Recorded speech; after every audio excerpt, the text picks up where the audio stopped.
my background in the martial arts. I've been doing it since I was a child, and I've trained in martial arts, and have taught martial arts for many, many, many years. And particularly the martial arts that I've studied are of Japanese origin, and one of the chief ones being jujitsu, right? And jujitsu is a pretty neat experience because, as all martial arts training is, under the right circumstances, as far as I've experienced, because even the most, let's just talk about it in plain terms. Even the most secular person, okay, the most, you know, secular, objective, scientifically method-driven person will come in and will train jujitsu on a regular basis, and even those people will talk about it in terms of like maybe they won't use the word spiritual, because maybe that word's too loaded for them, but they will talk about a kind of transcendence that they experience. They will talk about a kind of awareness that starts to build in them that is, undeniably very different from how they process information out in the world as to how they process information in the practice of jiu-jitsu. And I think a large part of that has to do with that jiu-jitsu is a very mindful practice. In many instances, we call it moving meditation, right? Yeah, there's sport aspects to it. There's martial aspects to it. It's physical. It is a physical thing. It's a physical activity with physical techniques.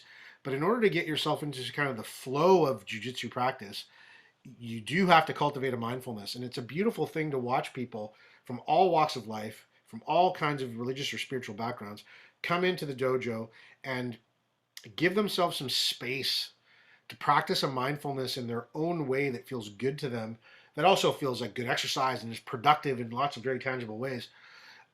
It's really, really neat to see them embrace that process, because we say it all the time when we enter the dojo, no matter what's going on in your day, good, bad, otherwise, scary, pleasurable, enjoyable and exciting, or hard and fearful, when you walk into the dojo, we park it all at the door.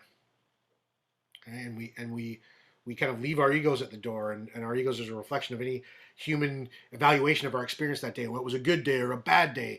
It all becomes secondary and almost doesn't matter, because you get into this space where everybody around you is practicing their own brand of mindfulness. And you can't help but get engaged in that activity.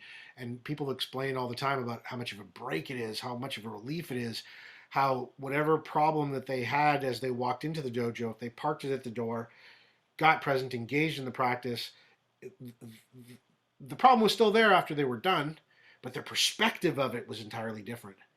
And where they felt limitation prior, all of a sudden they feel new possibility to maybe go handle that problem in a way that they didn't think of. So um, I think that, again, along the lines of what's been brought up so far, and Rona, your point, is this idea of, oh yeah, right, we're active participants in choosing how we perceive something that's happening to us, right? We maybe in a very practical way can't control what's going on outside of us all the time, but we certainly can make choices about controlling what's going on inside of us. Okay, and we can choose to find that route to the surface of responsiveness. And again, my mind is bubbling over with ideas around the exciting possibilities of our discussion tonight.